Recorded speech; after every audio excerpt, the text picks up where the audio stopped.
A vampire king returned home early and found his queen pouring boiling water on a terrified maid.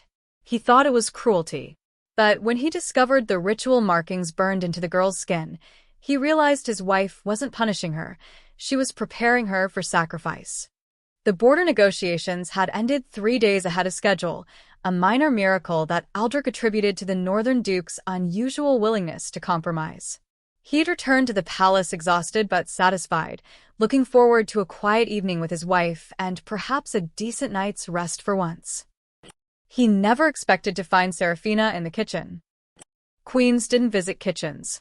It simply wasn't done. The palace employed dozens of servants precisely so royalty could remain insulated from such mundane spaces. Yet as Aldrich crossed through the servants' corridors, taking a shortcut he discovered decades ago, he heard something that made his blood run cold. A scream. High-pitched, agonized, desperate. He moved without thinking, his vampire speed carrying him through the corridor in a blur. He burst through the kitchen door hard enough to crack the frame, his hand instinctively reaching for the sword he wasn't wearing. The scene before him seemed impossible. Unreal. Serafina stood in the center of the massive kitchen, her emerald gown pristine and elegant, her posture perfect. In her delicate hands, she held a copper kettle, the kind used for boiling water for tea. Steam rose from its spout in lazy spirals. She was pouring it over a young maid's arm. The girl, barely 18, with honey-blonde hair and tear-stained cheeks, knelt on the stone floor, her left arm extended as if an offering. The skin was already blistered and angry red, the flesh weeping where the scalding water had made contact. But what horrified Aldrich most wasn't the injury itself. It was the girl's face. Pure terror mixed with confused resignation, as if she couldn't understand what was happening but knew she had no power to stop it. And Serafina's face, calm, focused, almost serene. Her lips moved soundlessly, forming words in a language Aldrich didn't recognize. A chant. A ritual. Stop. His voice exploded through the kitchen like thunder. Serafina's hand jerked, splashing boiling water across the stone floor. She turned toward him, and for just a heartbeat, Aldrich saw something in her eyes that he'd never seen before. Something cold. Predatory. Wrong. Then it vanished, replaced by surprise and confusion so perfect it might have been genuine. Aldrich? You're back early. He crossed the space between them in 3 strides and snatched the kettle from her hands. The copper was hot enough to burn human flesh, but his vampire nature rendered him immune. He set it aside carefully, then moved to shield the sobbing girl. "Are you hurt anywhere else?" he asked gently, kneeling beside her. Did she? "I'm sorry, Your Majesty," the maid gasped between sobs. I'm so sorry. "I didn't mean to. I don't know what I—" Sure. "You did nothing wrong." Aldrich examined her arm, his jaw tightening at the severity of the burns. "Second degree at least, possibly worse. What's your name?" Lily, Sire. Lily, "Listen to me. you're going to be fine. I'm taking you to the healer right now." He stood, gently supporting her uninjured arm, then turned to face his wife. Serafina stood exactly where he'd left her, hands folded demurely, expression shifted now to concern and regret. The perfect mask of a queen who'd made an unfortunate mistake. "Darling, I know this looks bad, but if you'd let me explain." "Explain?" Aldrich's voice dropped to something dangerous. "You were torturing a servant. In our kitchen. What possible explanation?" "She stole from me." Serafina's tone was reasonable, almost gentle. "Herbs from my personal collection. Rare specimens I've been cultivating for months. I was simply—" "By pouring boiling water on her arm?" Aldrich stared at his wife, as if seeing her for the first time. "That's not punishment, Serafina. That's cruelty." Something flickered across the queen's face. Irritation, perhaps, or calculation. She needed to learn. Servants require firm guidance, or they become presumptuous. "Surely you understand the necessity of—" "I understand nothing." Aldrich turned away, disgusted, and began guiding Lily toward the door. "We'll discuss this later." After the healer has treated this girl, and I've had time to calm down enough to speak to you, without saying something I'll regret. Aldrich, wait. But he was already gone, supporting the trembling maid as they moved through the corridors toward the infirmary. Behind them, the kitchen fell silent. And in that silence, Seraphina stood alone, staring at her hands. A small smile curved her lips, there for just a moment, then gone. She whispered something too quiet for human ears, but Aldrich, with his enhanced vampire hearing, caught it from 50 feet away. She has what I need. The words sent ice through his veins, though he couldn't say why. They carried a weight, a significance that went beyond their simple meaning. As he delivered Lily into Master Torian's capable hands and watched the healer begin treating the burns with practiced efficiency, Aldrich's mind churned with questions. What did Seraphina need? Why hurt this girl specifically? And that chanting, what had she been saying? Most troubling of all, the complete lack of remorse in his wife's eyes. Not guilt, Not shame. not even anger at being interrupted. Just cold, calculating focus. As if Lily were an object. A tool. A means to an end. Aldrich had been married to Seraphina for 15 years. He thought he knew her passions, her fears, her heart. Standing in the healer's chamber, watching Lily's arm being carefully bandaged, he realized with sinking certainty that he'd been wrong. He didn't know his wife at all. And whatever he'd interrupted in that kitchen was far from over. The throne hall stretched before Aldrich like a cathedral of shadows and gold. Morning light filtered through stained glass windows, casting fractured colors across the polished marble floor. He sat rigid upon his throne, fingers pressed together, jaw clenched tight enough to crack stone. The image of that maid's blistered arm refused to leave his mind, the raw, weeping flesh, the girl's anguished screams still echoing in his ears. Seraphina entered with the grace of a summer breeze, her emerald gown whispering against the floor. Her midnight hair was arranged in elegant coils, threaded with silver chains that caught the light. She looked every inch the beloved queen the kingdom celebrated, beautiful, poised, untouchable. But Aldrich had seen beneath that mask now, and the sight churned his stomach. "You summon me, my lord?" Her voice was honey and silk, her smile perfectly calibrated to suggest mild confusion rather than guilt. "Sit." Aldrich's command cut through the air like a blade. Seraphina's smile wavered for a heartbeat before she glided to the smaller throne beside his. She arranged her skirts with practiced elegance, then folded her hands in her lap, the picture of royal composure. "Explain what happened in the kitchen." "Oh, that unfortunate incident." Seraphina's expression shifted to one of regret so convincing it might have fooled anyone who hadn't witnessed her cruelty firsthand. "I'm afraid the girl forced my hand. She was caught stealing from my personal herb collection, rare specimens I've been cultivating for years. Moon petal and silver sage, specifically." Aldrich's eyes narrowed. "Moon petal grows wild throughout our kingdom. It's worthless except for making common tea." "Not the variant I grow," Seraphina countered smoothly, leaning forward with earnest intensity. "These are crossbred specimens, enhanced through careful magical cultivation. They're quite valuable for certain medicinal." "Stop." Aldrich rose from his throne, descending the 3 marble steps until he stood directly before her. "I've walked our palace gardens for 2 centuries, Seraphina.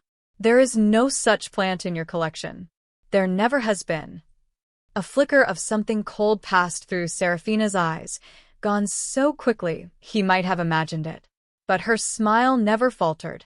"Perhaps you simply haven't noticed, my love. You've been so occupied with border matters lately. I've been experimenting with new cultivation techniques in the Eastern greenhouse." The Eastern greenhouse burned down 15 years ago and was never rebuilt. Silence crashed between them like a physical thing. Seraphina's perfect mask finally cracked, her smile freezing into something brittle and strange.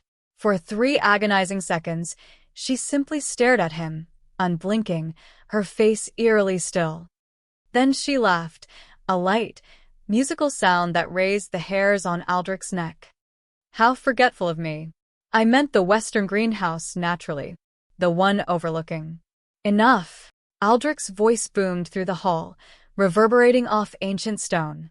I watched you pour boiling water onto that girl's arm while she screamed in agony. I saw the pleasure in your eyes. This wasn't discipline, Seraphina. This was torture. The queen rose slowly, her movements liquid and deliberate. When she spoke again, her voice had shed all pretense of warmth. It emerged flat, emotionless, like wind through a tomb. She disrespected me. How? Does it matter? Seraphina tilted her head, studying him with the detached curiosity of someone examining an insect. I am queen. My word is law within these walls. If I say she stole, she stole. If I say she deserved punishment, she deserved it.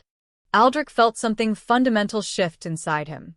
This woman before him, cold, hollow, utterly devoid of empathy, bore no resemblance to the passionate, vibrant queen he'd married. Or perhaps she did, and he'd simply been too blind to see it. You feel nothing, he said quietly, more statement than question. That girl's pain meant nothing to you. She's a servant. Seraphina examined her perfectly manicured nails. She exists to serve. If she cannot fulfill that purpose adequately, what use is she? She's a person, Seraphina. A living, breathing person with thoughts and feelings, and I am a queen. Her eyes snapped to his, suddenly blazing with an intensity that stole his breath. Do you know what that means, Aldrich? Do you understand what it costs to maintain this position, this power, this relevance? Every day I fight to remain worthy of standing beside you. Every single day. The raw desperation in her voice caught him off guard. For a moment, vulnerability flickered across her features. Real, naked fear.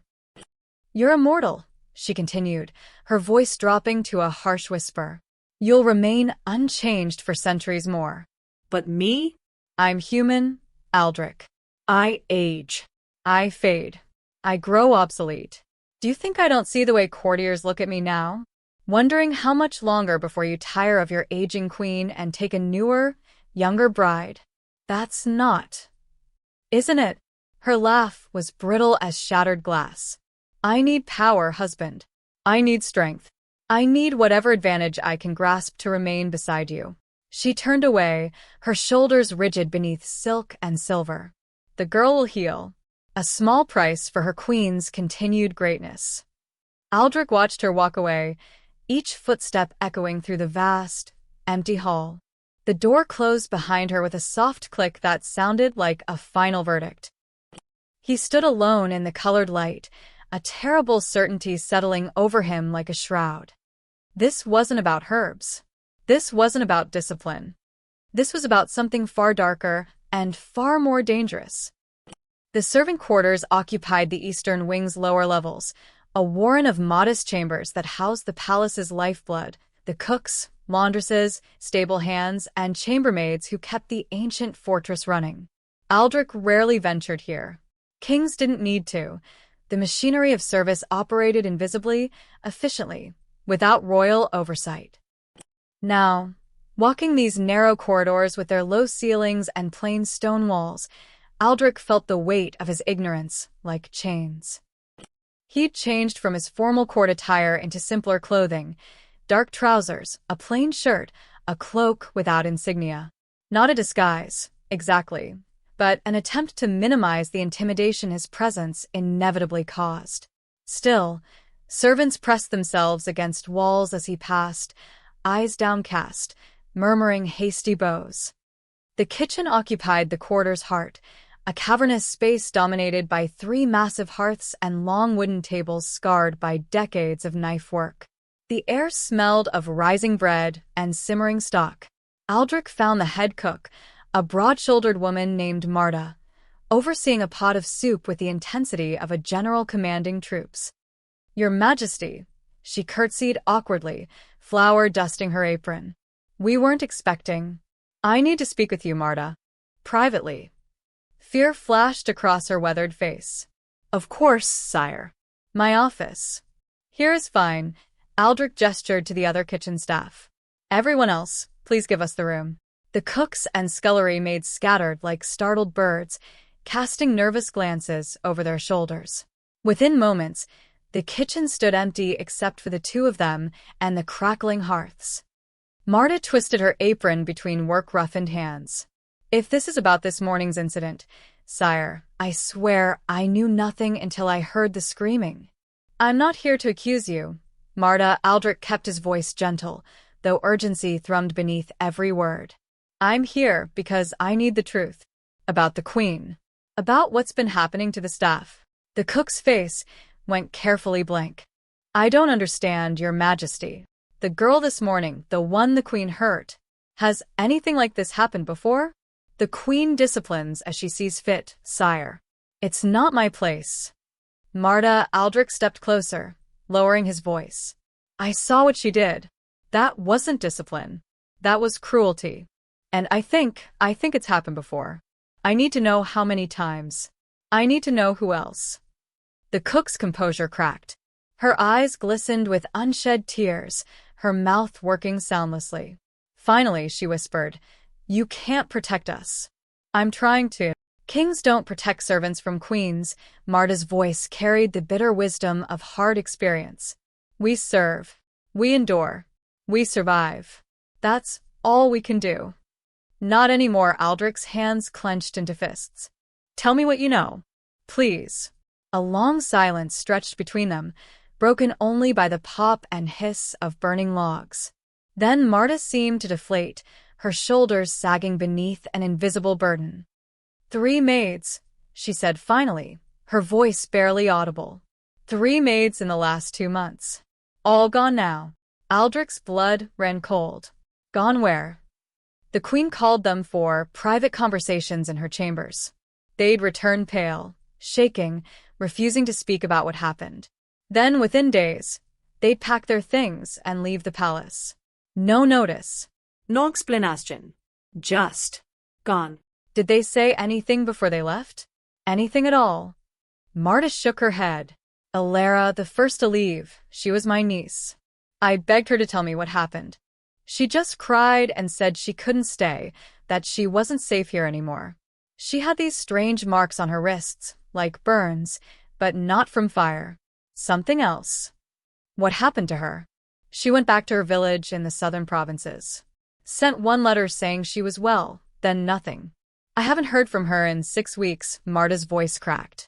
The other 2, Anna and Lizette, they left similarly. Anna went to her sister's farm. Lizette disappeared entirely. No one knows where. Aldrich felt sick. Why didn't anyone report this? To whom? Marta's laugh was hollow. The Queen? The royal guard answers to her. The steward fears her. Even the nobles won't cross her.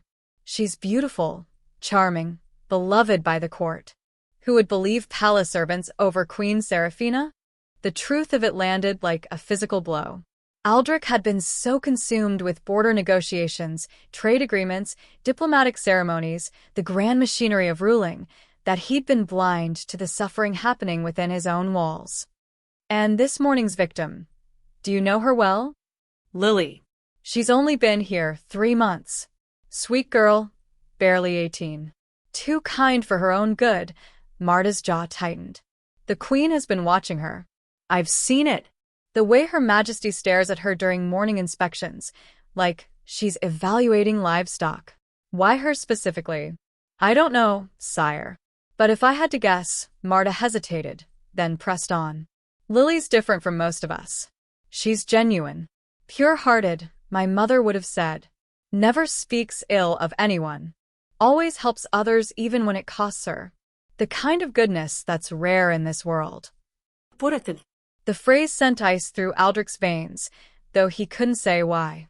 Is there anyone else who might know more? He asked urgently. Anyone the missing maids might have confided in? Old Petra, in the laundry, might know something. She's been here 40 years, sees and hears everything. Marta glanced toward the door nervously. But Your Majesty, please. If the Queen learns we spoke. She won't. Aldrich placed a hand on the cook's shoulder. You have my word. And Marta? Thank you. You may have saved lives today. As he left the kitchen, Aldrich's mind raced. 3 missing maids. Strange burns. A pattern of targeting specific girls, pure-hearted ones. This wasn't random cruelty. This was hunting. The Royal Library occupied 3 floors of the palace's oldest tower, a repository of knowledge accumulated over centuries. Aldrich had always loved this place, the smell of aged parchment and leather bindings, the reverent silence broken only by the whisper of turning pages, the weight of history pressing down from floor-to-ceiling shelves that stretched into shadow. Tonight, however, the library felt oppressive, ominous. He'd sent the archivists home hours ago, claiming he needed privacy for sensitive research. Now, past midnight, he stood alone among the stacks with only candlelight to pierce the darkness. His shadows stretched long and distorted across ancient stone walls, a dark giant moving through a maze of knowledge. Aldrich had spent the evening questioning old Petra, the laundress Marta mentioned. The woman had been terrified but eventually confirmed everything. 3 maids gone, all young, all possessing what she called innocent souls. She'd also mentioned something else, something that had sent Aldrich here tonight. She'd once glimpsed the queen reading from a book with a black cover and silver symbols, muttering words in a language that made Petra's skin crawl. Forbidden texts, dark magic, rituals. The pieces were assembling into a picture Aldrich desperately didn't want to see. He made his way to the restricted section, a locked alcove behind an iron gate that required his personal key. The palace kept its most dangerous knowledge here, texts on blood magic, necromancy, forbidden summoning rites, and other arts deemed too perilous for general access. Aldrich had only ventured here a handful of times in 2 centuries, and never with such dread coiling in his gut. The gate's hinges shrieked as he pushed it open. Dust motes swirled in the candlelight like tiny spirits disturbed from slumber. The shelves here were different, blackwood instead of oak, the books bound in materials he preferred not to identify. Some volumes emanated a faint sense of wrongness, as if the knowledge within actively resisted being contained. He started with texts on ritual magic, pulling volumes and scanning their contents by flickering candlelight. Most dealt with theoretical frameworks, historical accounts of magical practices long abandoned. Nothing relevant. An hour passed. Then 2. His eyes burned. His back ached from hunching over ancient tomes. He was about to abandon the search when his hand brushed against a particularly old volume wedged between 2 larger texts, Rites of Ascension, Forbidden Paths to Power. The leather cover was cracked with age, the title stamped in faded gold.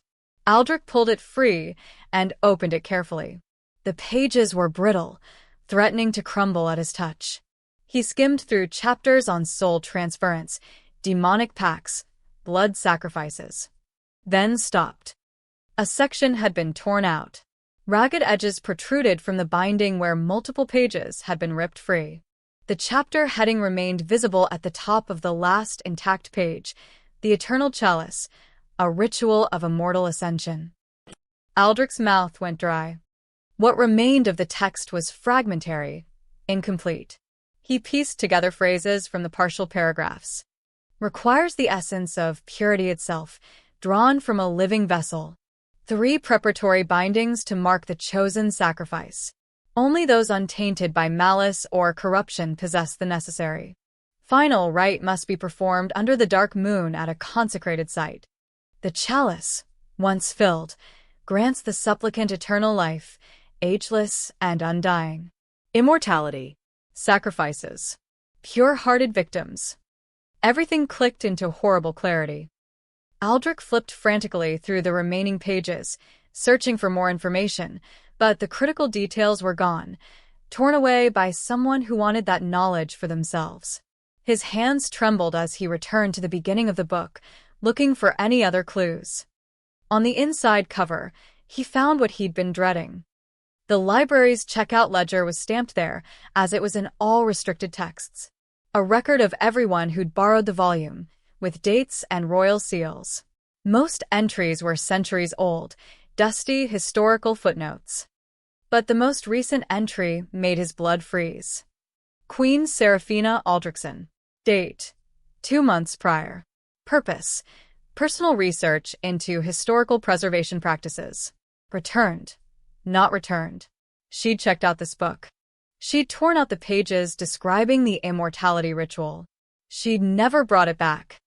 And 2 months ago was exactly when the maid started disappearing. Aldrich stood motionless, the damaged book clutched in his hands, as the full weight of his wife's betrayal crashed over him. This wasn't madness. This wasn't temporary cruelty born of fear or insecurity. This was premeditation. Planning. A cold, calculated evil. Serafina intended to sacrifice innocent women, servants with pure hearts, too powerless to resist a queen, so she could achieve eternal life. The private conversations were preparation. The strange burns were ritual markings. The disappearances were either failed attempts or successful sacrifices already completed. And Lily, the maid from this morning, was meant to be next. Aldrich's grief transformed into something harder, sharper. Rage burned through him like molten iron, but beneath it flowed something colder, determination. He'd loved Serafina once, truly and deeply. But love couldn't excuse this. Nothing could. He had to know how far she'd already gone. How many had already died. Whether the ritual could still be stopped. Tucking the damaged book under his arm, Aldrich strode from the library with grim purpose. If Serafina had torn pages from this text, she'd hidden them somewhere. Probably somewhere she felt safe, protected. Her private chambers seemed the obvious choice. But there was another possibility, one that sent ice through his veins. The old palace catacombs beneath the eastern wing. Abandoned for decades. Dark. Secret. Perfect for forbidden rituals. Aldrich's jaw set with terrible resolve. Whatever he found there, whatever horrors Serafina had already committed, he would face them. And he would end this. Tonight. Aldrich didn't go to the catacombs. Something stopped him at the library's entrance, an instinct honed over 2 centuries of survival, a prickling awareness that made the hairs on his neck stand rigid. He paused in the shadowed doorway, listening. Footsteps. Light, deliberate, moving through the corridor beyond with the practiced silence of someone who didn't want to be heard. He pressed himself against the cold stone wall and waited. The footsteps grew closer, then passed, fading toward the eastern stairwell. Aldrich eased into the corridor just in time to glimpse a familiar emerald cloak disappearing down the stairs. Serafina. Moving through the palace alone, well past midnight, with the furtive grace of a thief in her own home. Aldrich followed. He kept his distance, using every shadow, every alcove, every skill he developed during his youth as a soldier. Serafina moved with purpose, descending through the palace's levels without hesitation. She passed the residential wings, the servants' quarters, heading steadily downward and outward. Toward the gardens. The palace gardens sprawled across 5 acres, a carefully cultivated wilderness of hedge mazes, flower beds, ornamental pools, and ancient trees that predated the palace itself. By daylight, they were a masterpiece of natural beauty. At night, they transformed into something primordial, a place where shadows pooled like living things and moonlight turned familiar paths strange. Aldrich watched from the colonnade as Serafina glided through the garden gates. She carried something clutched against her chest, a bundle wrapped in dark cloth. Her movements had changed. Gone was the regal posture, the careful grace. Now she moved like something wild, urgent, almost eager. He counted to 20, then followed. The night air was cool against his skin, carrying the scent of night-blooming jasmine and damp earth. The dark moon hung overhead, barely visible, a thin crescent casting almost no light. Aldrich realized with cold certainty that this was intentional. The ritual texts had mentioned the dark moon. The timing was perfect. Serafina moved deeper into the gardens, past the ornamental fountains and cultivated beds, into the wild section where ancient oaks and willows grew in twisted profusion. This area was rarely maintained, considered too overgrown for proper royal gardens. Aldrich had always liked it, the untamed quality, the sense of nature reclaiming human pretension. Now it felt sinister. He tracked her by sound more than sight, keeping to the deepest shadows. His vampire nature gave him advantages: enhanced senses, perfect night vision, supernatural silence. Serafina, for all her magical study, remained human. She didn't know he was there. Finally, she stopped in a clearing Aldrich barely remembered, a circle of ancient stones half buried in moss and earth, remnants of some pre-palace structure. Trees ringed the space like silent witnesses, their branches forming a natural cathedral overhead. Aldrich concealed himself behind a massive oak, watching. Serafina knelt in the clearing center and unwrapped her bundle. Candlesticks. A silver bowl, a knife with a ceremonial blade that gleamed even in the near darkness. She arranged them with practiced precision, creating a small altar on the flattest stone. Then she pulled something else from within her cloak, a vial filled with dark liquid. Blood. Aldrich's enhanced senses caught the scent even from this distance. Human blood, still warm, recently drawn. Serafina poured it carefully into the silver bowl, filling it halfway. The liquid caught what little moonlight existed, gleaming like oil. She set the empty vial aside and raised her hands above the bowl, palms downward, and began to chant. The language was nothing Aldrich recognized, ancient syllables that seemed to writhe in the air, making reality shimmer at their edges. The words carried weight, power, wrongness. They made his teeth ache and his skin crawl. As Serafina chanted, the blood in the bowl began to glow. Faintly at first, then brighter, emanating a sickly crimson light that painted her face in shades of carnage. The glow intensified until Aldrich had to squint against it. Then he saw the symbols. They appeared on Serafina's skin, sigils burning with the same crimson light as the blood, emerging like brands on her forearms, her neck, her forehead. The markings were intricate, clearly magical, pulsing in rhythm with her chanting. The ritual continued for what felt like hours, but was probably only minutes. Serafina's voice rose and fell, the symbols on her skin growing brighter, the blood in the bowl beginning to bubble and steam despite the cool night air. Finally, she fell silent. The glow faded gradually, the symbols sinking back beneath her skin like stones into water. She remained kneeling, breathing hard, sweat glistening on her face. When she spoke, her voice was raw, almost reverent. 3 marks given. 3 bonds forged. The vessel is prepared. She touched the bowl's rim with trembling fingers. Soon I'll have everything. Youth. Power. Eternity. A smile curved her lips, beautiful and terrible. Just one more step. One more sacrifice. She began packing her ritual items with meticulous care, wrapping everything back in the dark cloth.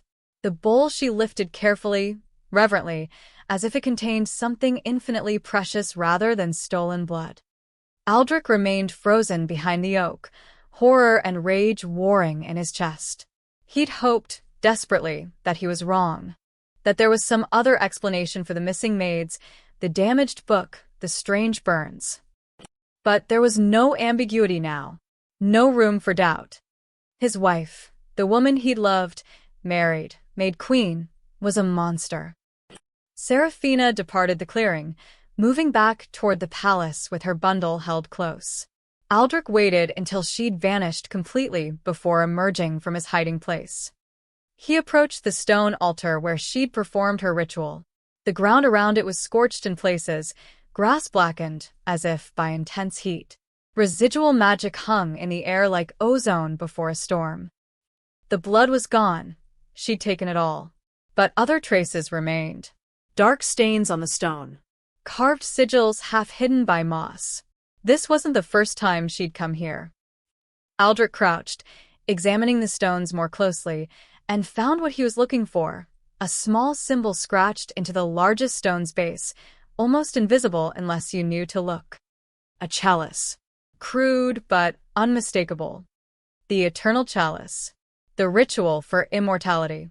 And based on what Serafina had said, 3 marks given, 1 more sacrifice, she was nearly finished. Dawn broke cold and gray over the palace, the sun struggling to pierce a thick blanket of clouds.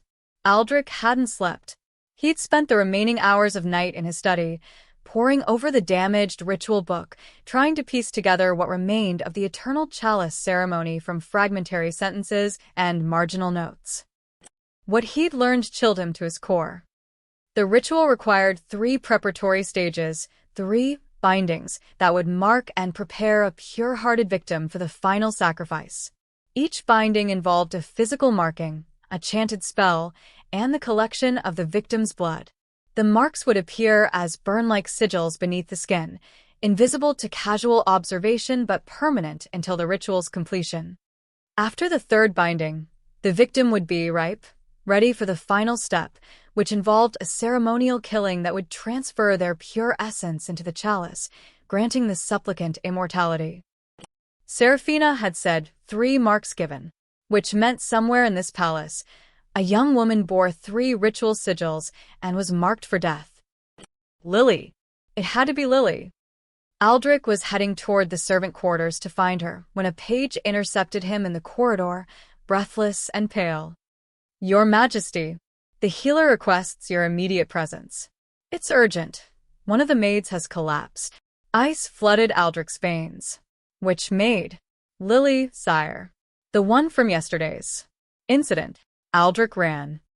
The healer's chamber occupied a sunny corner of the palace's ground floor, designed to be welcoming and calm. Morning light streamed through tall windows, illuminating shelves lined with herb jars, bandages, and medical implements. The scent of lavender and sage usually made the space feel peaceful. Today it reeked of fear. Master Torian, the palace healer, looked up as Aldrich burst through the door. The old man's face was grave, deeply troubled. He stood beside a cot where Lily lay unconscious, her breathing shallow and rapid. Her skin had taken on an unhealthy pallor, sweat beading on her forehead despite the room's coolness. What happened? Aldrich demanded, moving to the bedside. She was working in the linens room when she suddenly collapsed, Torian explained, wringing his hands. The other servants brought her here immediately. I thought it might be fever, exhaustion, perhaps delayed shock from yesterday's trauma. But then I examined her more closely and found he hesitated, his voice dropping. Your Majesty, I found something deeply disturbing. Show me. Torian gently lifted Lily's left arm, pushing back the sleeve of her simple dress. At first, Aldrich saw only the bandages covering yesterday's burns, white linen wrapped around her forearm where Serafina had poured boiling water. Then Torian carefully peeled back the bandages. Beneath the superficial burns, barely visible against the reddened skin, were symbols. 3 intricate sigils burned into Lily's flesh in a pattern that spiraled from her wrist to her inner elbow.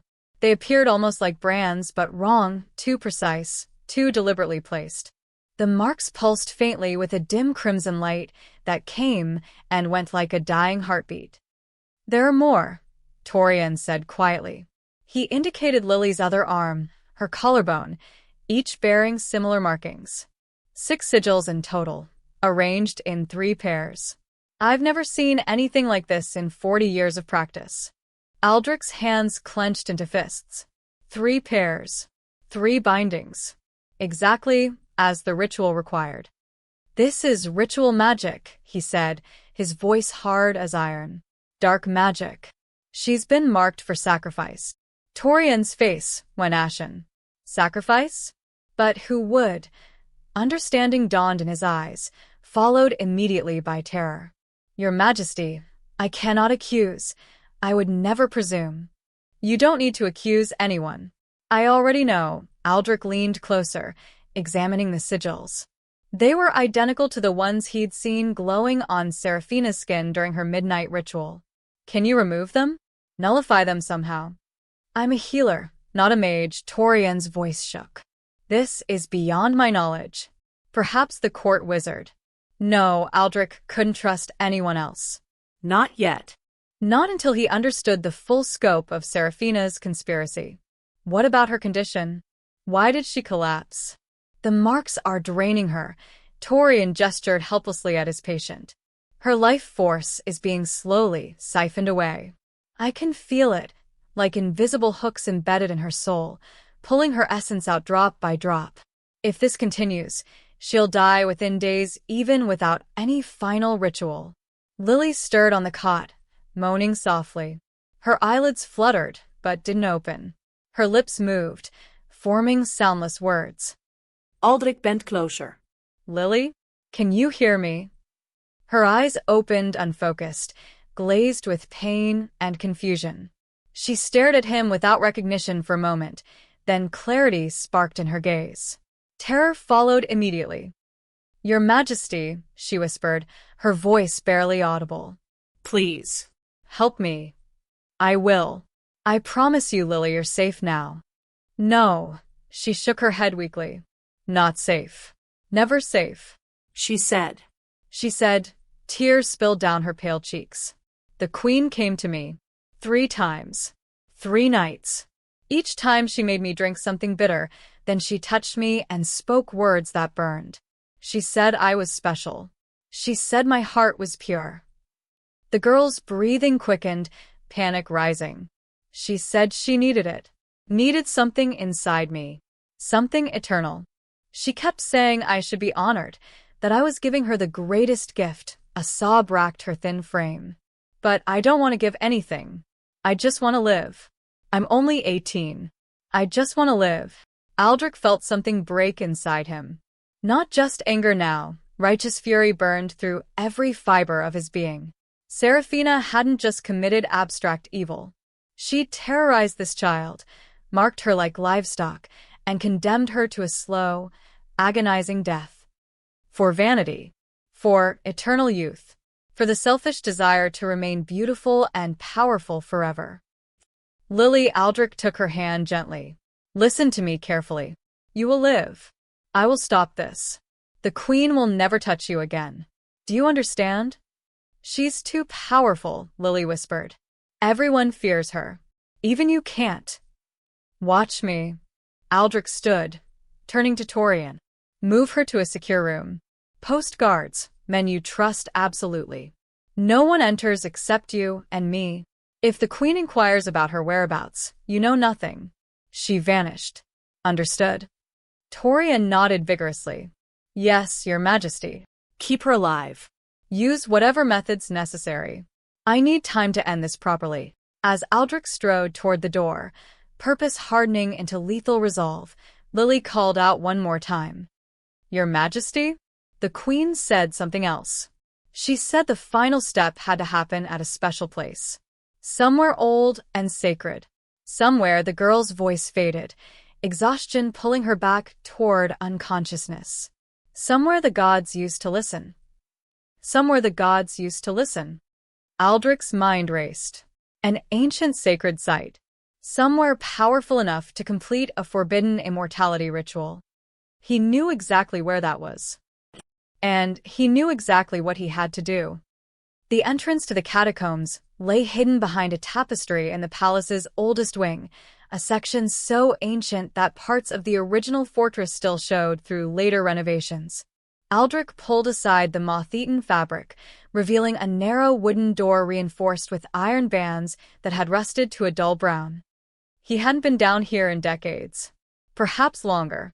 The catacombs served no practical purpose anymore, just forgotten tunnels beneath forgotten rooms, remnants of a time when the palace had been a military stronghold rather than a seat of government. The door's hinges screamed as he forced it open. Stale air rushed out, carrying the scent of earth and decay.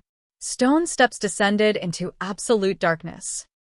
Aldrich lit a lamp and began his descent. The stairway was narrow, the ceiling low enough that he had to duck. Water had seeped through cracks in the stone over the years, making the steps treacherous with moisture and moss. His footsteps echoed strangely, as if the sound was traveling much farther than it should. After what felt like 100 steps, the stairway opened into a tunnel.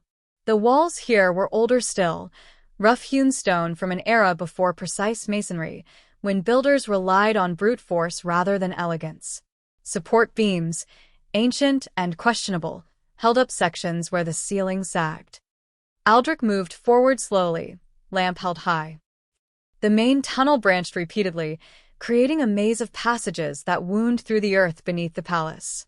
Most led nowhere, dead ends or collapsed sections filled with rubble. But Aldrich wasn't exploring randomly. He was looking for signs, evidence that someone had been here recently. He found the first trace 20 yards into the left branch, a scrap of green fabric caught on a jutting stone. Emerald green, fine quality. The same shade as Serafina's favorite cloak. His jaw tightened. He pressed forward. The tunnel descended deeper, the air growing colder and damper. Strange sounds echoed from the darkness ahead, dripping water, the skitter of rats, and something else. A low vibration, almost subliminal, that made his teeth ache. Magic. Old magic, the kind that seeped into stone over centuries. The tunnel opened abruptly into a chamber. Aldrich stopped at the threshold, raising his lamp to illuminate the space. What he saw made his blood run cold. The chamber was circular, perhaps 30 feet across, with a domed ceiling that rose into shadow. The walls were covered in carvings, ancient symbols and pictographs that predated any language Aldrich recognized. But it wasn't the age of the space that horrified him. It was what occupied the center. A raised stone platform, circular like the room itself, dominated the chamber. Its surface was covered in dried blood, layers upon layers of it, some old and brown, some relatively fresh and rust-red. Ritual symbols had been painted around the platform's edge in what looked like more blood, forming an intricate pattern that hurt to look at directly. Candle stubs surrounded the platform in concentric circles, hundreds of them, melted and remelted so many times they'd formed a waxy landscape of peaks and valleys. Incense burners sat at 4 cardinal points, still containing ash that smelled of sage and something fouler. But the most damning evidence sat on a small table beside the platform, tools of ritual sacrifice.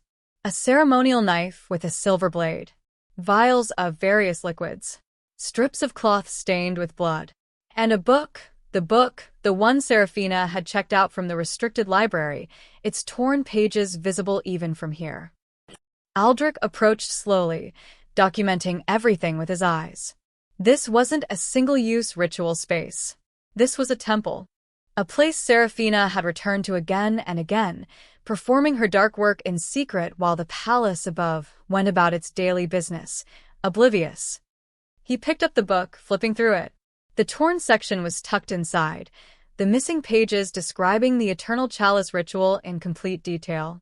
Serafina's handwriting filled the margins.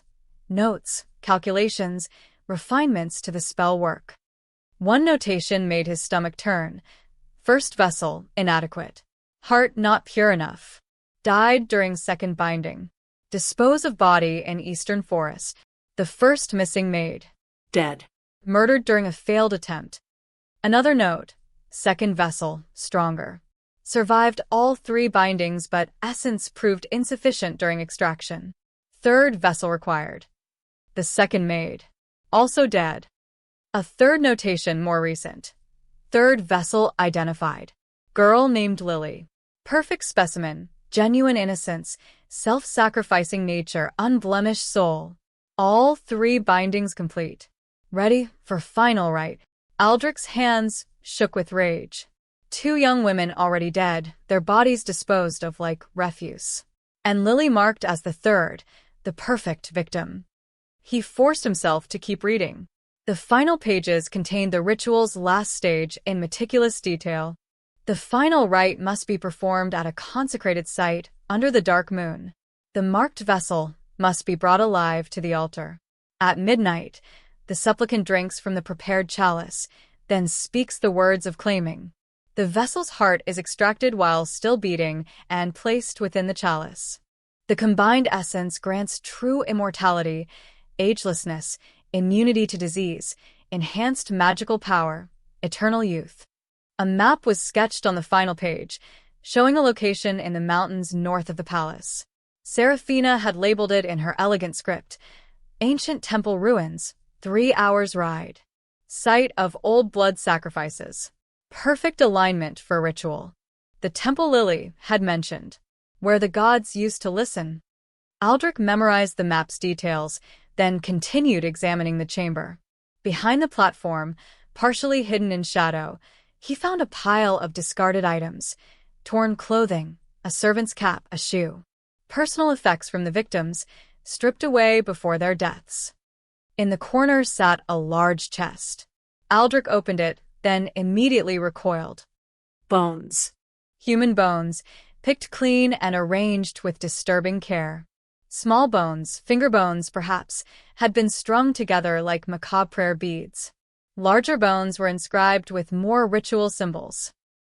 The remains of the first 2 victims, kept as trophies or perhaps ritual components. Aldrich slammed the chest shut, fighting the urge to vomit. He'd seen death before. Centuries of life meant witnessing countless atrocities, but this was different. This was intimate evil. Calculated. Personal. This was his wife's work. He stood in that terrible chamber, surrounded by evidence of serial murder and dark magic, and felt something fundamental shift inside him. Whatever love he'd once felt for Serafina died in that moment, strangled by the truth of what she'd become. Or perhaps what she'd always been, and he'd simply refused to see. There was no ambiguity anymore. No room for mercy or second chances.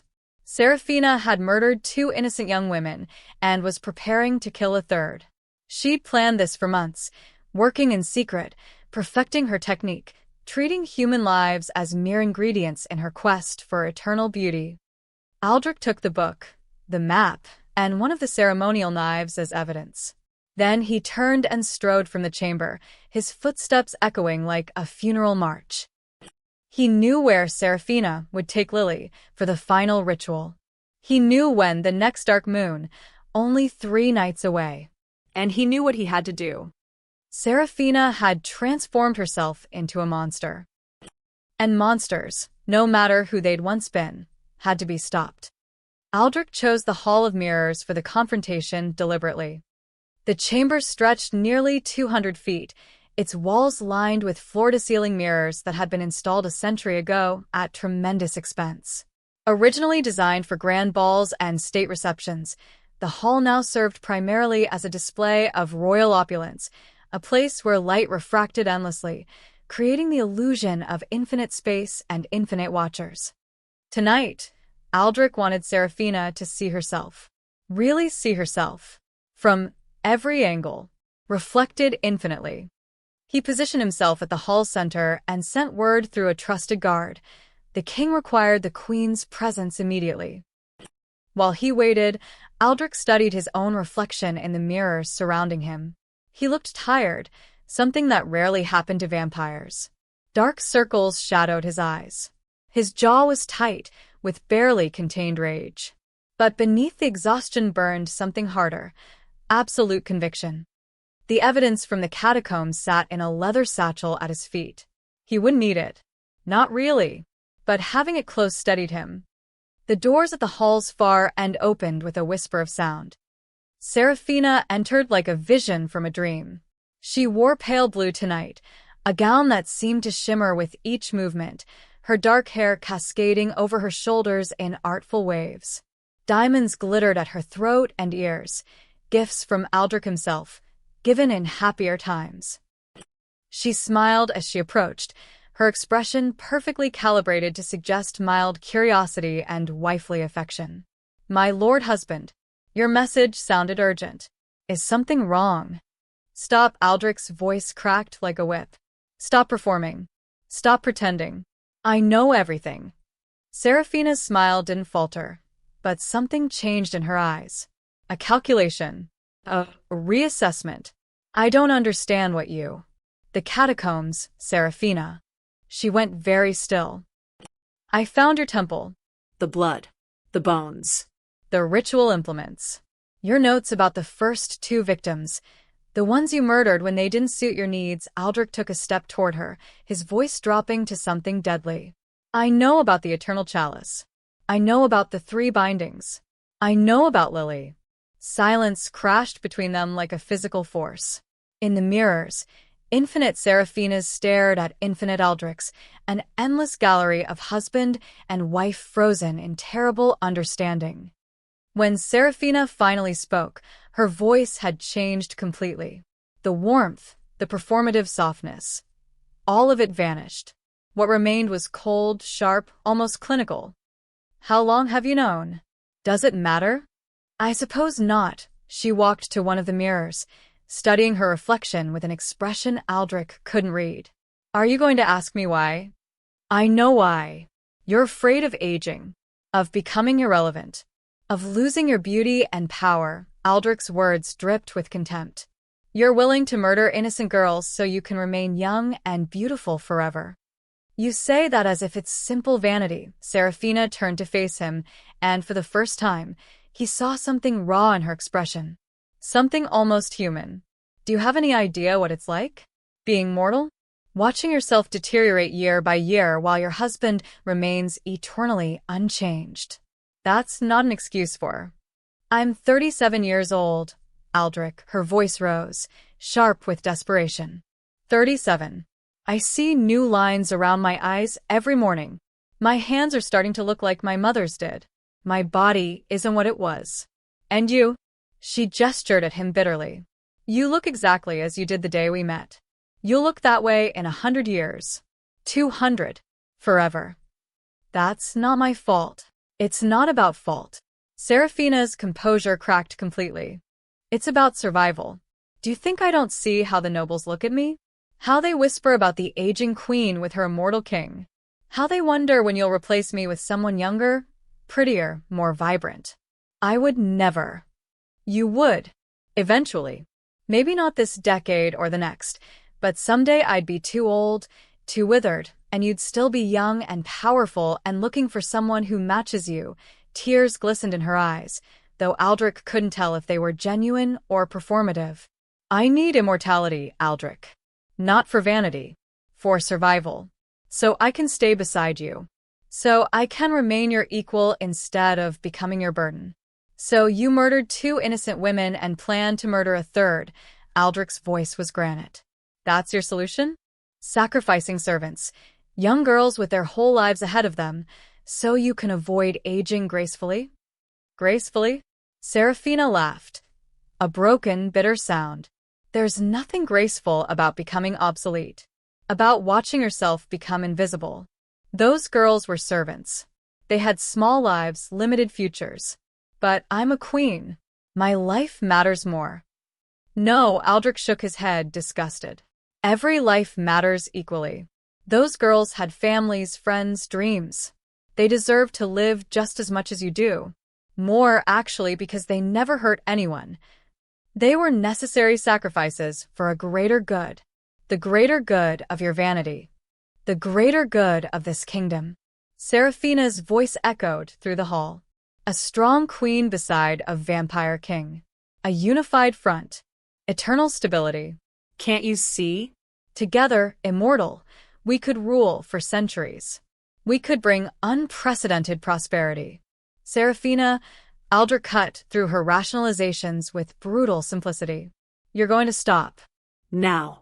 The ritual is over. Lily will be protected. You will never harm another person. You can't stop me. I'm forbidding it. As your king and your husband. Seraphina smiled then. A terrible smile that made Aldrich's blood run cold. It was the smile of someone who'd already moved beyond reason, beyond morality, into a space where only desire mattered. Oh, my dear husband, she tilted her head, studying him like a fascinating insect. You really think you can stop this? You think a simple forbid dance means anything? Seraphina. The ritual is nearly complete. 3 bindings finished. The chalice prepared. The dark moon rises in 3 nights, her smile widened. All that remains is the final sacrifice at the mountain temple. 1 quick cut, 1 beating heart, and I'll have everything I need. I'll lock you in the dungeons if I have to. You won't, she moved toward him with predatory confidence. Because you love me. Because somewhere beneath all this righteous anger, You remember what we were, what we could be again. If only I could match your eternity. The woman I loved wouldn't have murdered innocent girls.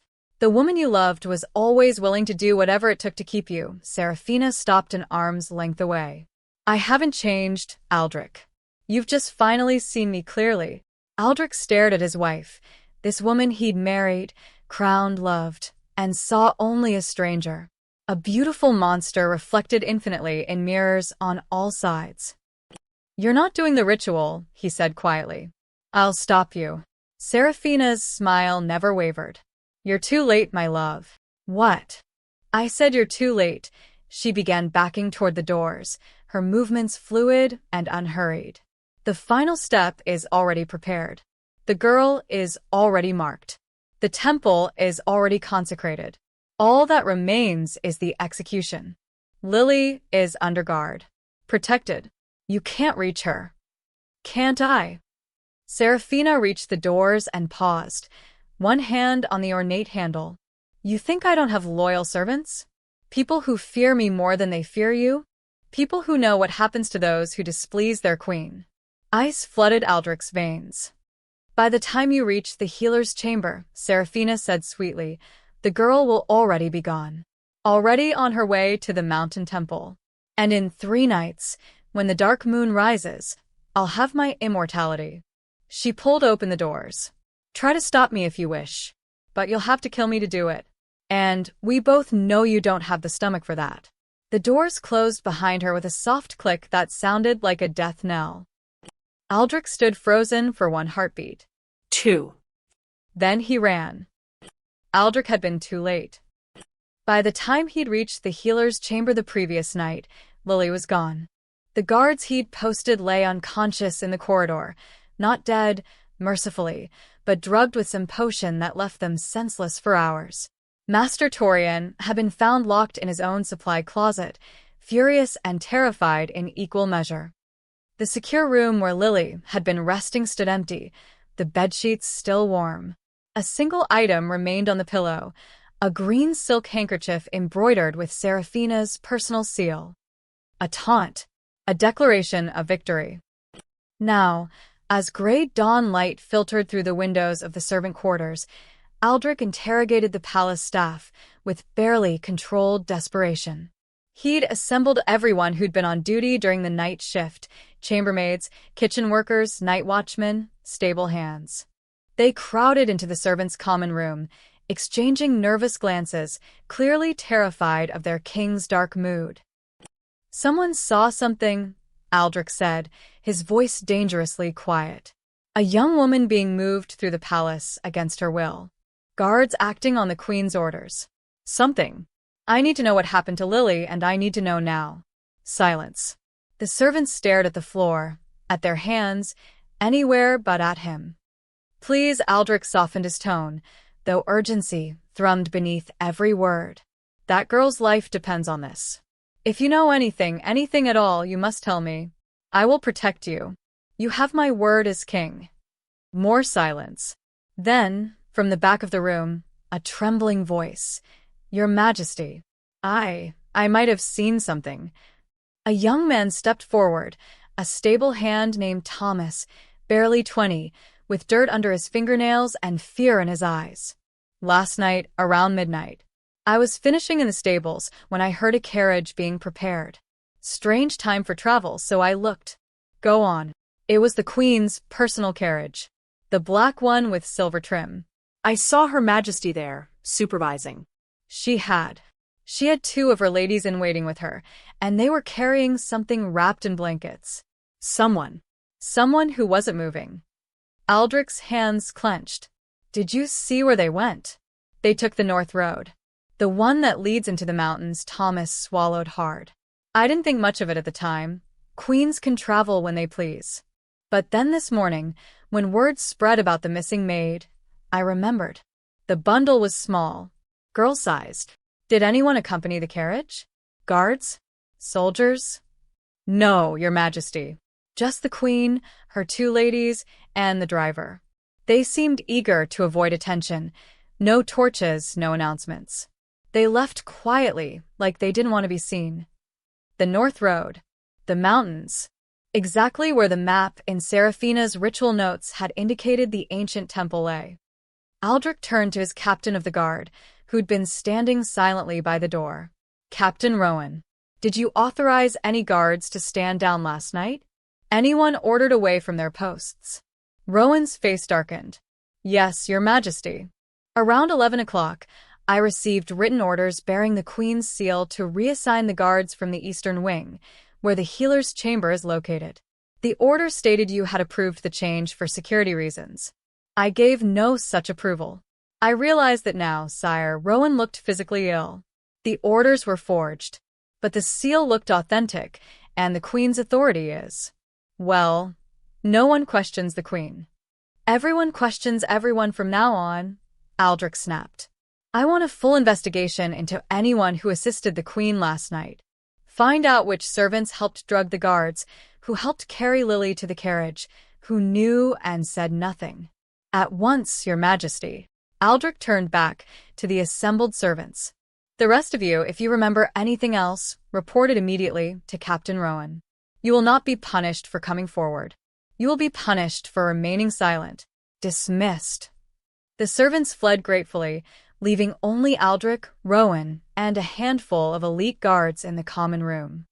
She's taken Lily to the mountain temple, Aldrich said, speaking his thoughts aloud.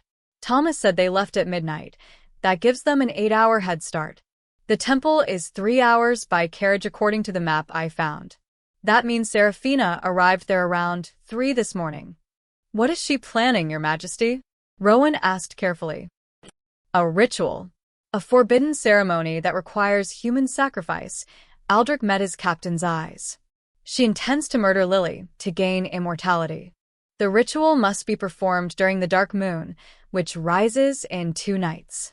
Rowan's weathered face paled. Then we have time. We can mobilize soldiers, storm the temple. No, Aldrich shook his head. A large force would take too long to organize and would be visible from miles away. Seraphina would see us coming and either complete the ritual early or disappear with Lily into the mountains. We'd never find them. Then what do you propose? A small group. Fast. Elite trackers who can move quietly. Aldrich's mind raced through logistics. I need your 3 best scouts, soldiers who know the mountain terrain and can move without being detected. We leave within the hour. Your Majesty, you cannot go yourself. If this is a trap. It's not a trap. Seraphina thinks I won't follow. She thinks I love her too much to stop her forcibly. Aldrich's voice hardened. She's wrong. I'm going to that temple, and I'm bringing Lily home. If Seraphina stands in my way, I will remove her. By force, if necessary. Rowan studied his king for a long moment, then nodded. I'll gather the men. We'll need supplies, weapons, provisions, climbing gear for the mountain paths. There's an old military outpost halfway up the North Road where we can resupply if needed. Good. Make it happen quickly. Every hour we delay is another hour that girl spends in terror. As Rowan strode away to organize the rescue party, Aldrich returned to his chambers to prepare. He armed himself carefully, a silver sword that had served him for a century, a dagger blessed by priests, a crossbow with bolts designed to disrupt magical shields. He didn't know if he'd need to fight Seraphina. Didn't know if he could, when it came down to it. Despite everything, despite the murders and the lies and the monstrous cruelty, some part of him still remembered the woman he'd married. The laughter they'd shared. The quiet moments of genuine connection.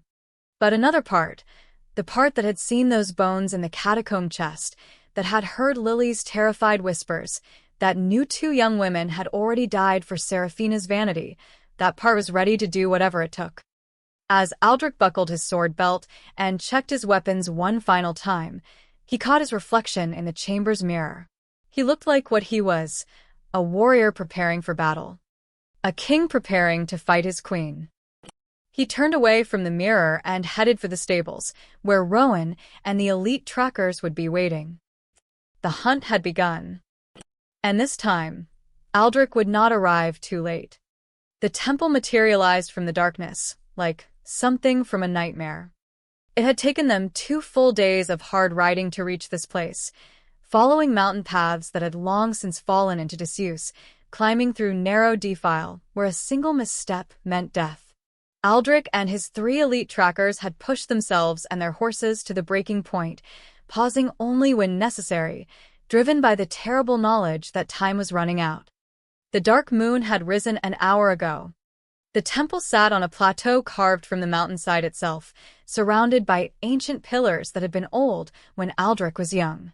The structure was half-collapsed, its roof open to the sky, its walls covered in moss and creeping vines. But Aldrich could feel the power emanating from it.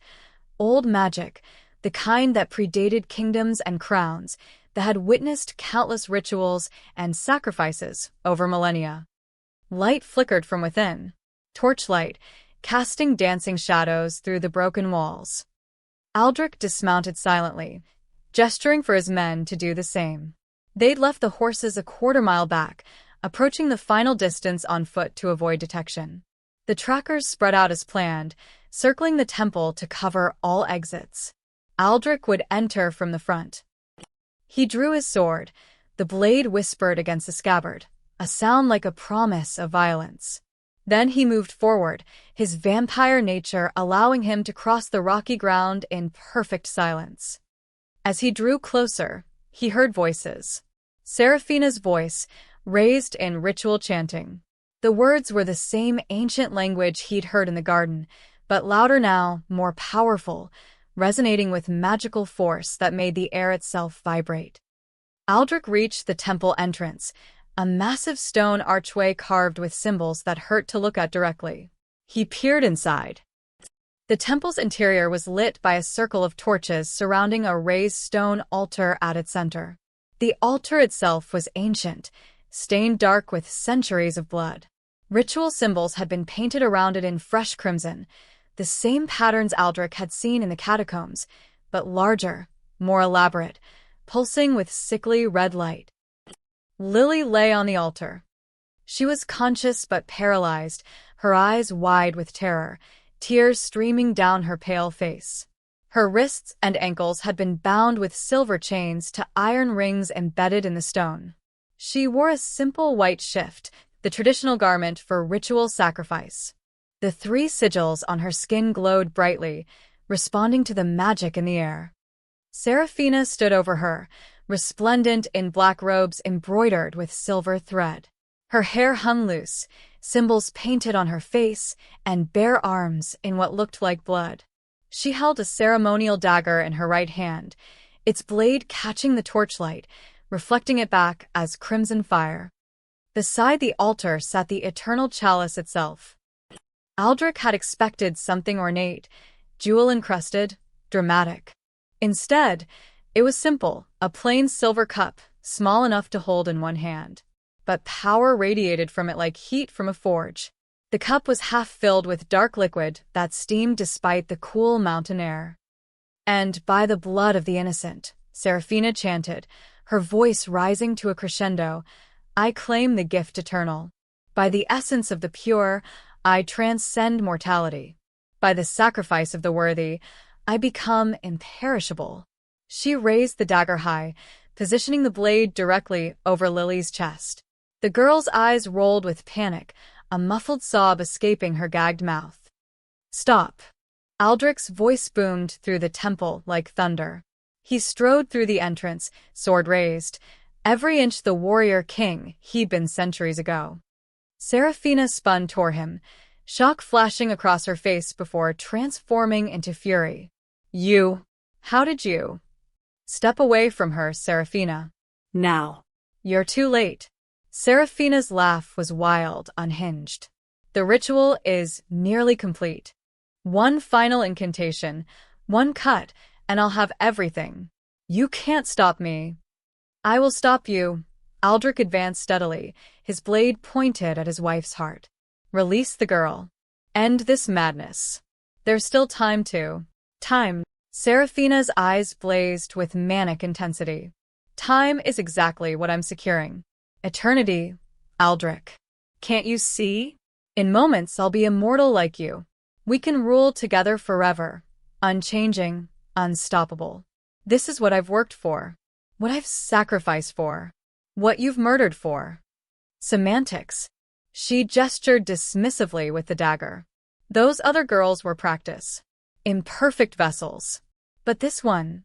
She looked down at Lily with something approaching admiration. This one is perfect. Her death will give me everything. Her death will damn you. I'm already damned. Seraphina screamed. Don't you understand? I'm 37 years old, Aldrich. In another decade I'll be old. 2 decades elderly. 3, dead and rotting while you remain young and beautiful and alive. I won't accept that. I refuse. She turned back to the altar, raising the dagger once more. You want to stop me? Kill me. That's the only way. And we both know you can't. You love me too much. You're right, Aldrich said quietly. I did love you, but the woman I loved died the moment she murdered her first victim. You're just what's left. Seraphina's face twisted with rage and hurt. Then stop me if you can. She began the final incantation, the words tumbling out in a rapid stream. The chalice began to glow, brighter and brighter, its light turning the temple crimson. The ritual symbols on the floor flared like fire. Lily's sigils burned so bright they seemed to cut through her skin. The dagger descended toward Lily's heart. Aldrich moved. His vampire speed carried him across the temple in a blur. He crashed into the ritual circle, his sword slashing through the air. The blade struck the painted symbols on the floor, disrupting the careful geometry, shattering the magical pattern Seraphina had spent hours creating. The effect was instantaneous and catastrophic. The ritual backlashed. Magic exploded outward from the broken circle like a shockwave. The chalice cracked down its center with a sound like breaking glass, then shattered completely. The liquid inside erupted in a geyser of crimson light that shot toward the sky. Seraphina screamed, a sound of pure fury and disbelief, as the magic she'd been channeling turned on her. The power that should have granted immortality instead tore through her body like invisible claws, ripping away the magical strength she'd accumulated over months of preparation. The force threw her backward. She crashed into the temple wall with bone-breaking force, then crumpled to the floor, gasping and convulsing. The glowing symbols faded. The torches guttered and dimmed. The oppressive magical pressure evaporated, leaving only ordinary mountain air. Aldrich ignored Seraphina and rushed to the altar. Lily stared up at him with desperate hope, still paralyzed by whatever potion Seraphina had used. He broke the chains with his bare hands, vampire strength making short work of the silver bonds, then gently lifted her from the blood-stained stone.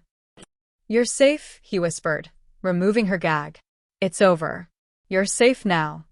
Lily sobbed against his chest, her entire body shaking with released terror. Behind them, Seraphina rose slowly, unsteadily. Her face was ashen, her eyes wild. The symbols painted on her skin had burned away, leaving angry red marks. When she tried to summon magic, nothing happened. Her power was gone, drained, destroyed by the ritual's catastrophic failure. No, she whispered, staring at her trembling hands. No, no, no. This isn't I needed. She looked at Aldrich, at Lily, then at the shattered remains of the chalice. Everything she'd worked for, everything she'd sacrificed for, gone in an instant. She collapsed to her knees and began to weep, broken, defeated sobs that echoed through the ruined temple. Aldrich carried Lily toward the entrance, where his trackers were already moving in, weapons drawn. Secure the queen, he ordered quietly. She's to be taken back to the palace under guard. If she resists, restrain her. If she tries to escape, stop her. As they rode away from the cursed temple, Lily clinging to Aldrich's back, he heard Seraphina's voice one last time, a raw, desperate scream that chased them down the mountain. I just wanted to stay with you forever. Aldrich didn't look back. They returned to the palace as dawn painted the sky in shades of gold and rose. Lily had fallen into exhausted sleep during the journey, slumped against Aldrich's back, her fever finally breaking as the mountain air gave way to the warmer lowlands. Master Torian met them at the palace gates, his face flooding with relief when he saw the girl alive. He whisked her away to the infirmary immediately, promising Aldrich he would personally oversee her recovery. Serafina arrived separately, bound and silent in the back of a supply wagon. The transformation was startling. The woman who'd once moved through the palace like living poetry now sat hunched and trembling, her black ritual robes torn and filthy, her hair matted with sweat and dirt. The guards had wrapped her in chains, not because she'd resisted, but because she'd tried twice to throw herself from the wagon during the descent, screaming that she'd rather die than face what awaited her. Aldrich ordered her taken to the infirmary as well, though to a separate, secured wing. Whatever she'd become, whatever she'd done, she was still human, still deserving of basic care. He didn't visit her that first day. He couldn't. Not yet. Instead, he spent hours with his council, explaining everything: the murders, the ritual, the evidence from the catacombs. The revelation sent shockwaves through the court. Queen Serafina, beloved and beautiful, revealed as a murderer and dark practitioner. Some counselors refused to believe it at first, demanding proof. Aldrich provided it coldly, methodically. The ritual book, the notes in her handwriting, testimony from servants, the physical evidence from the mountain temple. By evening, denial had given way to grim acceptance. On the second day, Master Torian requested an audience. "Your Majesty," the healer said carefully, "I need to discuss the Queen's condition." They stood in Aldrich's private study, away from listening ears. Late afternoon sun slanted through the windows, illuminating dust motes that drifted like lazy snow. "How is she?" "Physically? Bruised ribs, various contusions, minor lacerations. Nothing life-threatening. But magically," Torian hesitated. "Your Majesty, I've never seen anything like this. It's as if her entire magical core has been hollowed out, drained completely." "The ritual backfire," Aldrich said quietly. "When I disrupted the circle, all the power she'd accumulated turned inward. More than that, sire. She's not just depleted, she's damaged. Permanently, I believe.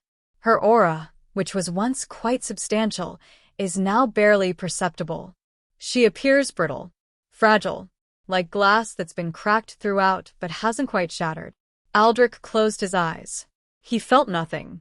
No satisfaction in Serafina's suffering, but no pity either. Just exhaustion. "There's something else," Torian continued.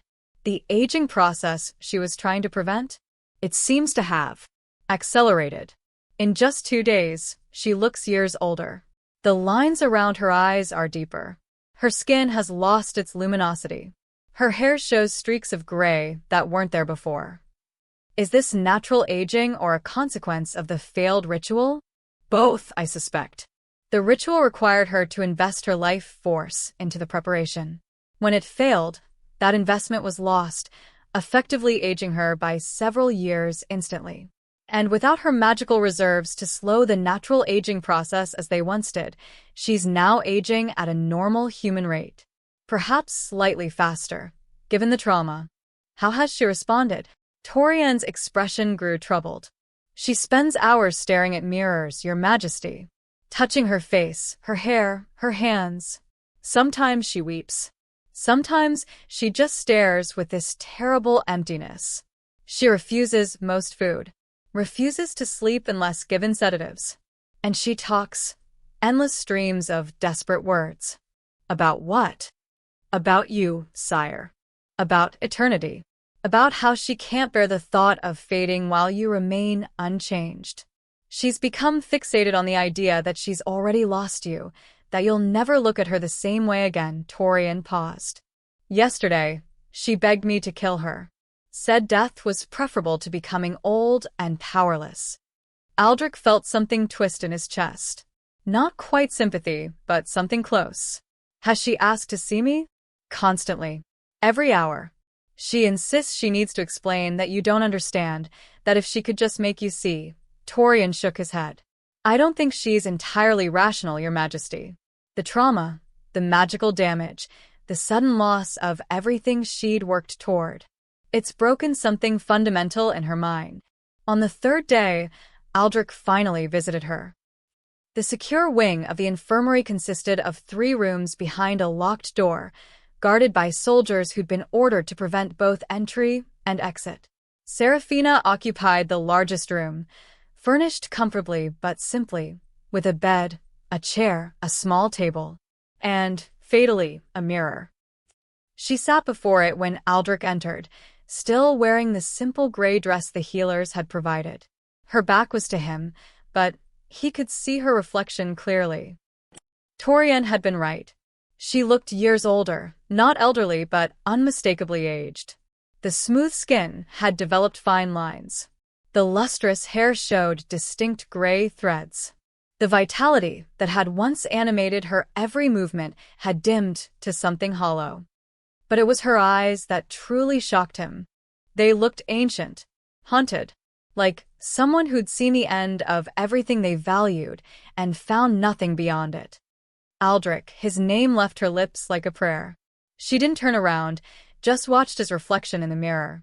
I came to gloat? To see what I've become? Her voice was flat, emotionless. Look at me. Really look. This is what 3 days without magic looks like. 3 days of being mortal again. Imagine what 3 years will do. 3 decades. Serafina. I can feel it happening, she continued, as if he hadn't spoken. Every moment. Every breath. I'm dying, Aldrich.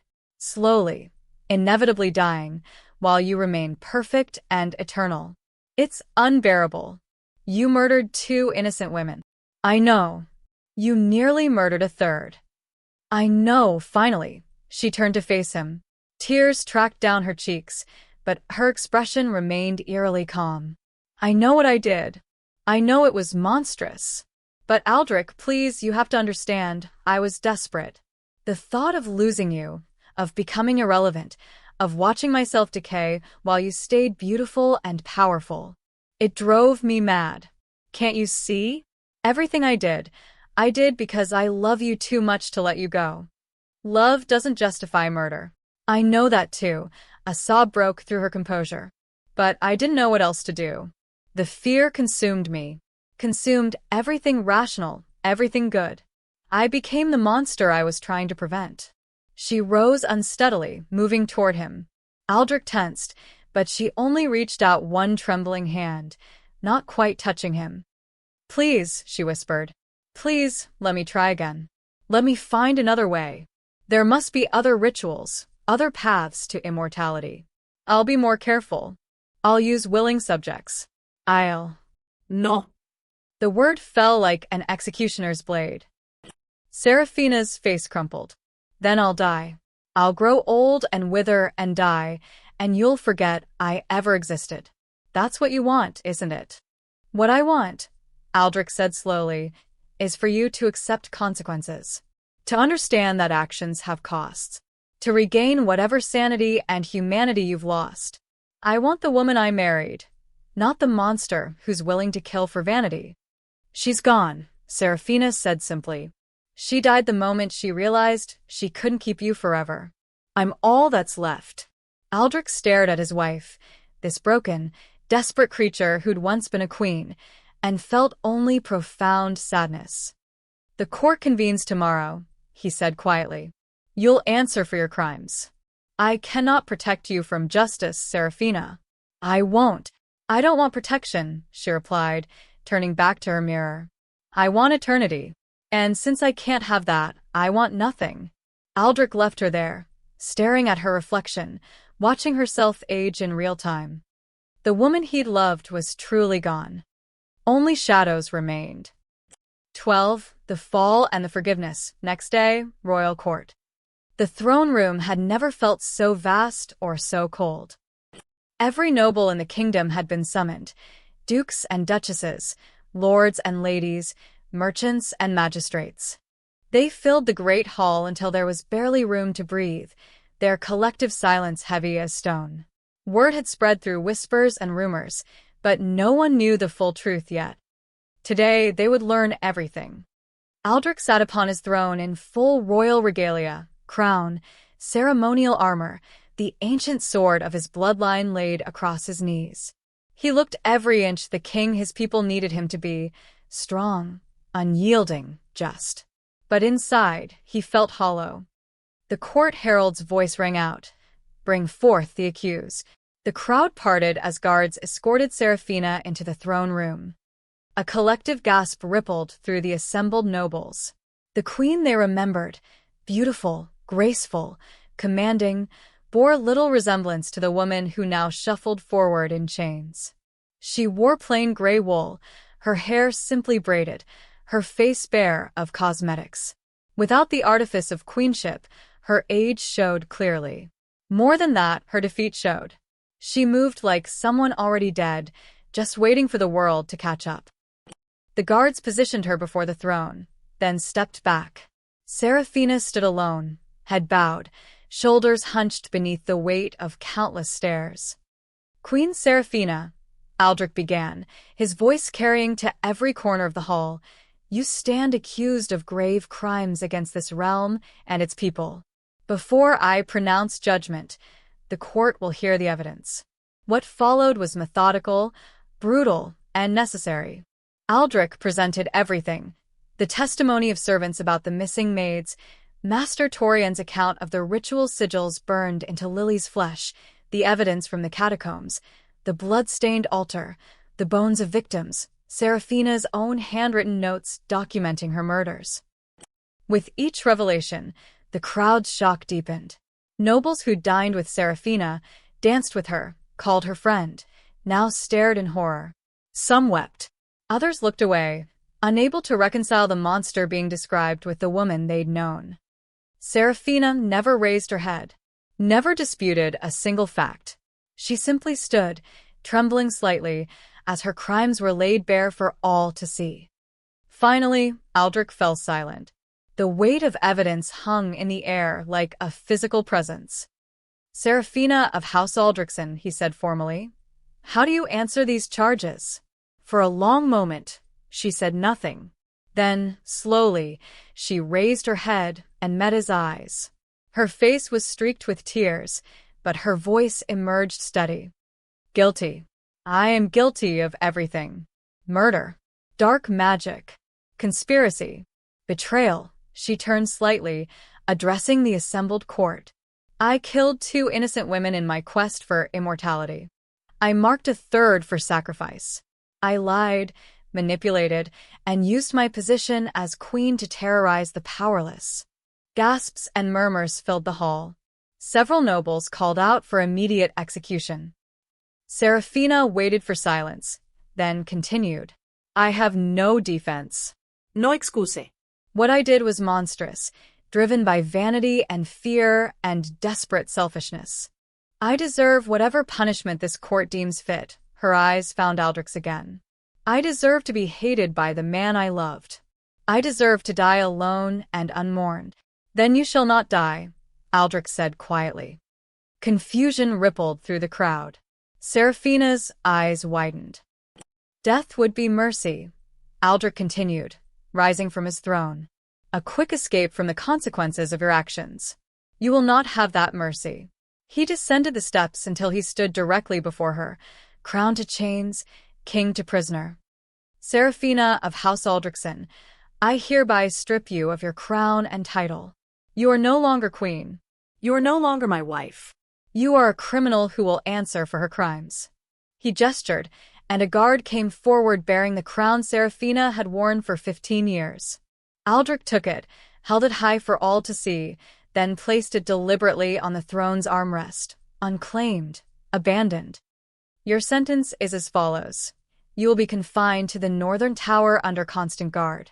You will have access to healers, books, basic comforts, but no magic, no visitors beyond approved personnel, no freedom. You will spend your remaining years contemplating the lives you destroyed and the woman you became." "Please," Serafina whispered, her composure finally cracking. "Please just kill me. Don't make me live like this. Don't make me grow old in a cage while I remain young." Aldrich's voice was hard. That was always going to happen, Seraphina. You knew that when you married me. The difference between mortality and immortality was always our burden to bear. But instead of bearing it with grace and dignity, you chose murder. He turned to address the court. Let this be a lesson to all who would use power without conscience, who would treat the powerless as expendable. Justice does not bow to rank or beauty or royal blood. The law applies equally to all, from the lowest servant to the highest queen. The crowd erupted in approval, some shouting agreement, others weeping with emotion. Through it all, Seraphina stood motionless, tears streaming silently down her aged face. Aldrich raised his hand for silence. There is one more matter to address. Bring forth Lily. The crowd parted again as Master Torian escorted the young maid into the throne room. She looked terrified, overwhelmed by the grandeur and the attention. Her arms were still bandaged where the ritual sigils had burned her, but she walked steadily, her head held high with quiet courage. Aldrich descended to meet her, then did something that shocked every noble present. He knelt. Lily, he said gently, you survived an ordeal that would have broken most people. You were marked for death through no fault of your own, terrorized by someone who should have protected you, and yet you endured. Your courage honors this kingdom. He rose and addressed the crowd again. Lily is hereby granted full pardon for any perceived offenses against the crown. She will be given a position of respect within the palace, not as a servant, but as a ward under royal protection. She will have access to education, resources, and opportunity to build whatever life she chooses. Furthermore, the families of the two maids who were murdered will receive compensation and a formal apology from the crown. Lily burst into tears, overcome. Aldrich steadied her with a gentle hand on her shoulder. Your Majesty, she managed through her sobs, I don't know what to say. Thank you. Thank you so much. You owe me no thanks. I failed to protect you sooner. That failure is mine to bear. As guards began escorting Seraphina toward her new prison, she stopped abruptly, turning back one final time. Her eyes found Aldrich across the crowded room. I only wanted to stay beside you forever, she called out, her voice breaking. Everything I did, every terrible thing, it was because I couldn't bear to lose you. Can't you understand that? Aldrich met her gaze, and for just a moment, he saw the woman he'd married, the passionate, vibrant soul beneath the monster she'd become. Something in his chest ached. I understand, he said quietly. But Seraphina, love that costs innocent blood is not love at all. It's obsession. It's poison. I know, she whispered. I know that now. Too late, but I know. Perhaps, Aldrich said, surprising himself with the gentleness in his tone. In time, in your confinement, you'll find the person you were before fear consumed you. Perhaps you'll find peace. I hope you do. Not for my sake, but for yours. Seraphina's face crumpled. You still care. After everything, some part of you still cares. Some part of me always will. But that doesn't change what must happen. Goodbye, Seraphina. She nodded slowly, understanding. Then she turned and allowed the guards to lead her away, her footsteps echoing through the silent throne room until she disappeared through the great doors. Aldrich stood alone before his throne, watching her go, feeling the weight of 2 centuries pressing down on him. He'd loved her once. Truly, deeply loved her. And that love's corruption into something monstrous would haunt him for the rest of his immortal life. But justice had been served. Innocent lives had been honored. And a young woman who should have died was alive, free, and safe. That would have to be enough. As the court slowly dispersed, murmuring among themselves, Aldrich caught sight of Lily standing uncertainly near the door. He gestured for her to approach. Are you well? He asked simply. I will be, Your Majesty. Thanks to you, she hesitated, then added, what she said about wanting to stay with you forever, I almost felt sorry for her. Is that wrong? No, Aldrich said softly. Feeling compassion for broken people doesn't make you weak. It makes you human. Never lose that, Lily. That goodness in you, that's what she tried to steal. Guard it carefully. Lily nodded, her eyes shining. I will, Your Majesty. I promise. As she left, Aldrich returned to his throne and sat heavily, suddenly exhausted. The crown on the armrest caught his eye, abandoned, tarnished by the sins of the woman who'd worn it. He left it there unclaimed. Some wounds, he knew, would take centuries to heal. But justice, at least, had been done.